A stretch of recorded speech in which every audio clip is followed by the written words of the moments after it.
All right, hello and happy Father's Day. That's about all I got to say today.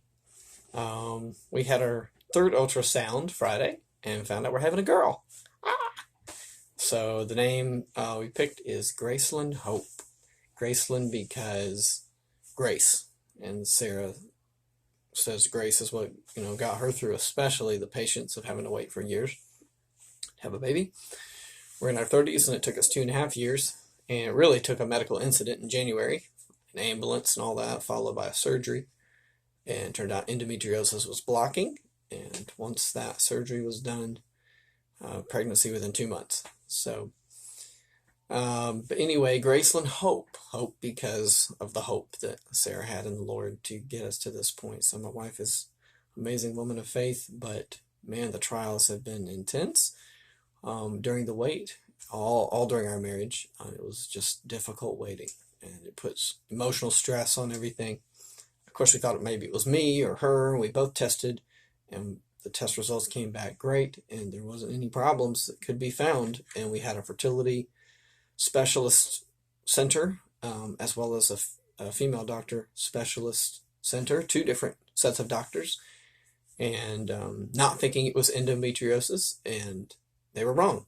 It certainly was. Once the doctor got in there, he said she was full of it, and did a great job apparently getting it out, because here we are now. So excited. And so Father's Day is very meaningful. This is my first.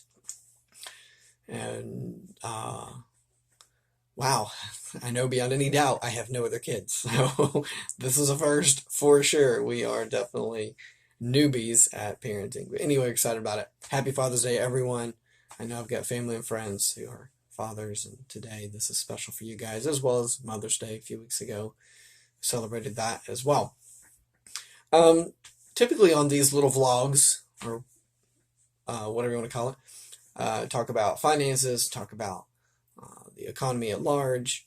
I will say a couple of weeks ago, when Jerome Powell, the Federal Reserve, came out and said that basically we should not look at what at the time were extraordinary measures taken after the 2008 crash. We should no longer look at that as extraordinary. These are now possibly going to be normal policies, such as keeping interest rates really low on the federal funds rate, or possibly, who knows, they may even move into more quantitative easing. They already canceled the tightening to take effect, I believe, this September 2019, when they'll quit reinvesting the money they created out of thin air prior to buy government bonds and mortgage-backed securities. They'll continue to buy those when the ones they already bought expire or mature. So that means that new money continues to slush through the economy and prop things up. That was the money already created. Now, who knows if more will be created if we have another downturn? What do you mean, who knows? We know it's going to happen unless they reverse course, but they're saying the exact opposite right now. What that means is, the theory was that after the 2008 crash, the economy would recover, support itself, the Fed could pull its money out, and not have to rely on the Fed to keep everything going. That apparently is not now the case. The economy is not supporting itself enough, theoretically, and there's other things to prop it up. Else, why would you keep interest rates below what's considered normal? Matter of fact, they changed their tune on that. And it says way below normal, and then, well, yeah, we're approaching normal. But it's still 2%-ish interest rate. Come on. So which is it? Well, maybe this is the new normal. That's what the Fed is saying. How about that? So it's amazing if you watch their lingo and track it from last December through now, how the course has changed. Amazing, just in a few months. And this is a trumped up economy, right? With the tax cuts still in place right now. And I think the fears of trade wars is playing into the markets. And when the markets are going down, it seems like the Fed is watching that and maybe reacting to it and saying things that keep the markets and keep investors plugged in. And that's a little bit concerning, because that's not one of the mandates of the Fed, in my understanding. It's supposed to be employment and dealing with inflation, avoiding deflation, and keeping a 2% target rate on inflation. Things that kind of keep a sound system with the banks, etc. So not necessarily to prop up the stock market and be reactive to that. Anyway, to me, the market's supposed to just be indicative of what's happening in the larger economy anyway, and where investment is seen to be going. And really, it comes down to what our business is going to do, right? An investor can pull their money and put it in, pull it out, back and forth. But what are companies doing over the long term? That's the question. Are they hiring more people? Is that a consistent hiring? Are they just going to lay off those people if we have a downturn? And that's the great fear, I think, because if people don't have jobs, the government doesn't get tax revenue. People don't consume as much if they don't have an income to consume it. They may default on their house payments and car payments. Already there's a higher default on car payments. I think we just keep pushing these prices up. And so people are borrowing extensively to pay for just average things, and that includes student loans, as well as cars and houses, not to mention medical or other everyday shopping. And so we keep pushing these prices higher, and then we push the debts higher to pay for the prices, and then it becomes unsustainable, especially in the long term. If a business over speculates and hires a bunch of people thinking they're going to make a bunch of money because of the tax cuts and more people will have more money to spend, etc. But then the business realizes that's not really going to happen long term, and they have to pull back on their hiring and have to lay some people off. Well, now you start this ripple effect of, okay, these are people now that can't make their house payments. That's why you don't buy the most expensive house, even in a good economy, because in a business cycle, when the economy has recessions and such, if you're one of the unlucky that lose income, but you had to buy the most expensive house and car and go to a private expensive college that didn't write off your tuition for all 4 years, you're in the hole. Please make wise financial decisions with houses and cars and education and even medical. Having insurance, being in network, knowing what's covered and what's not, etc. These are all important things we make these decisions. I guess I say it every time, but anyway, I just feel like this, while people have supposed jobs right now and unemployment's down to 3.6%, whatever they call it. Not that the numbers are always solid, but if you have an income, what a wonderful time to get out of debt, build your savings, and get some assets that you need for long-term survival while you can afford them, without going into a ton of debt for the most expensive stuff. We still, in our family, we cut ourselves a deal whether we're in a good economy or not. It doesn't matter. We find good deals when we buy a car. And we just had to buy a new car the other day, and it wasn't new. $6,000. We had to replace our HVAC unit right after that. So there's thousands going here and then thousands more going there, but we didn't take on debt to do those things. That's why we're not paying the house off right now. We're going to wait till next year, Lord willing, and just keep paying it off in increments like we've been doing. Extra $1,000 a month on the principal of the loan, and just pay it down, down, down. I actually was thinking this morning, if I did $1,500 a month, if I could cut extra spending that I might be doing, then every 2 months I'm doing $3,000, not $2,000, and it's much more aggressive. And if I do that right out of my paycheck, then I don't have to deplete my savings to pay it off in full down the road. Because I see more and more the value of savings. When you have HVAC go out in the summer, like happened to us, when you have a car engine blow like happened to us, all of a sudden savings is so important. And that's in a good economy, right? That's before losing a job or something extreme. Now, I guess we are about to lose Sarah's income with this pregnancy, when she's no longer able to work, as she becomes due. And December 6th is our due date. We're excited about that. But anyway, so down to one income, and hey, that's just the way it is. But she has savings that I don't touch. That's her thing. And so only what she tells me is designated for certain things she wants to do. That's that. But anyway, finances is a fun topic. It's not everything in life, but something I've learned in this process is not just paying down debt, but also taking care of your family, of course. Again, having the assets you need at a good, affordable price, and making sure that, and by the way, when you do a budget, there's a certain amount you can afford and a certain amount you can't. And so you either set yourself a price limit and do a little calculation on the financial calculators app and find out, or whatever app, find out how much a certain amount of debt or whatever is going to cost you if you're having to do payments, and only let those payments fit within your budget, and a little room left over for any extra expenses that come along, especially when you buy a house and car. There's going to be other expenses too, like insurance and who knows what. So you leave yourself some room. And so once you know what your payment per month, based on the overall amount of what you're purchasing or borrowing, you don't go over that amount, right? Or you don't buy, you don't borrow if it's going to go over an amount that you can afford on the monthly payment. That's the key.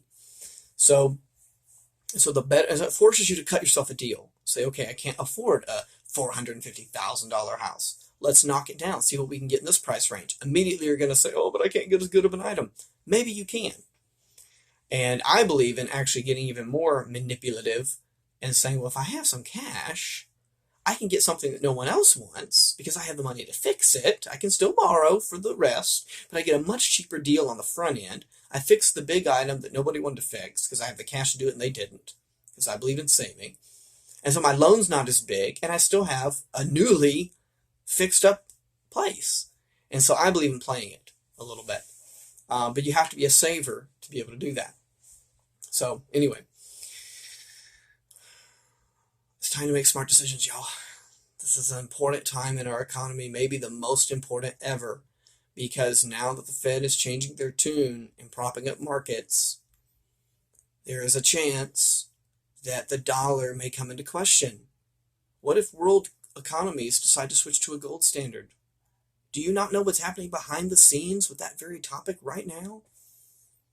You should be watching what big players in the markets around the world are doing with gold. Even though they have central banks, they're not playing the gold game yet. Behind the scenes, they're collecting it. That's a fact.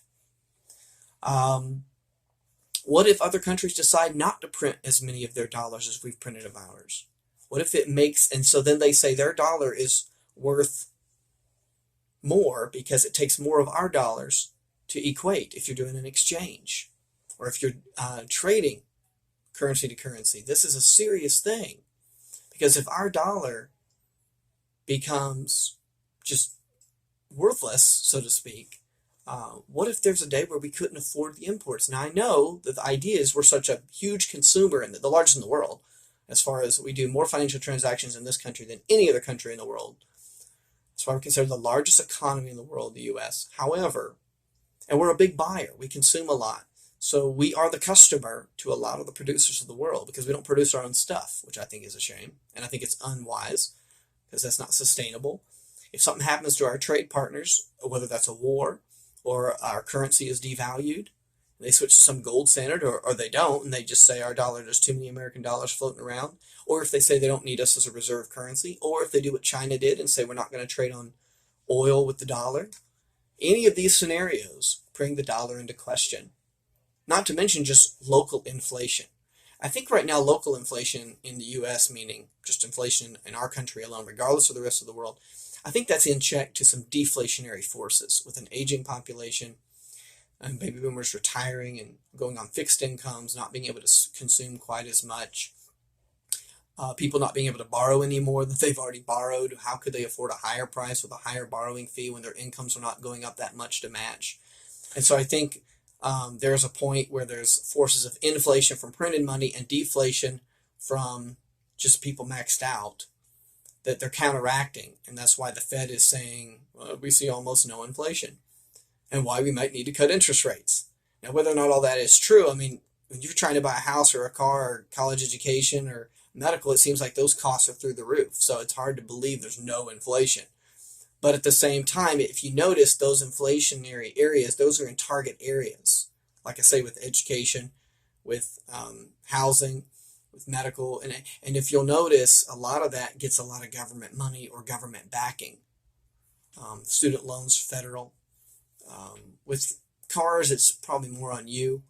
But with medical, there's a lot of money from the government that goes into medical that can keep prices high because that's part of the negotiation of the medical prices. When you have Medicare and Medicaid paying for all kinds of stuff and the hospitals charge more, or etc. It's part of the negotiation.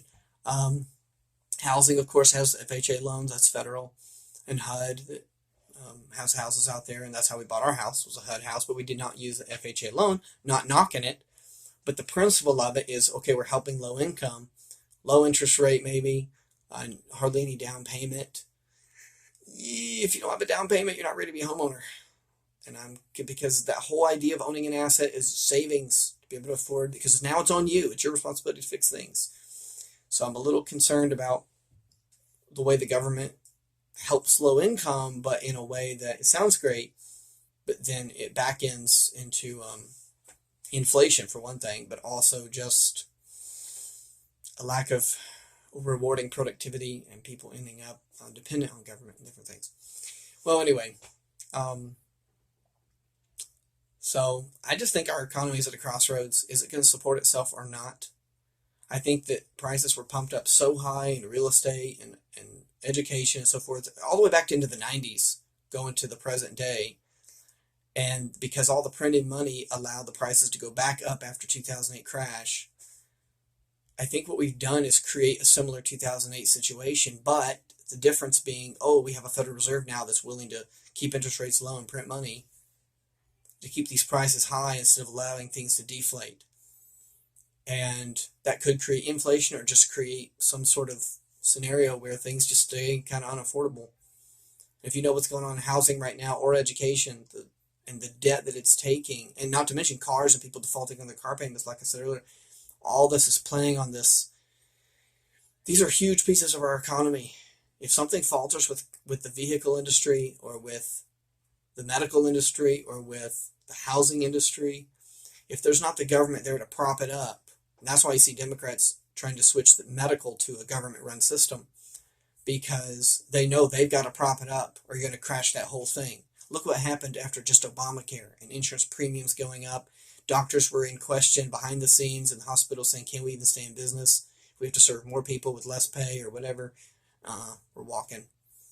And that was a concern. It's still a concern. It's always going to be a concern as long as the government's trying to run everything.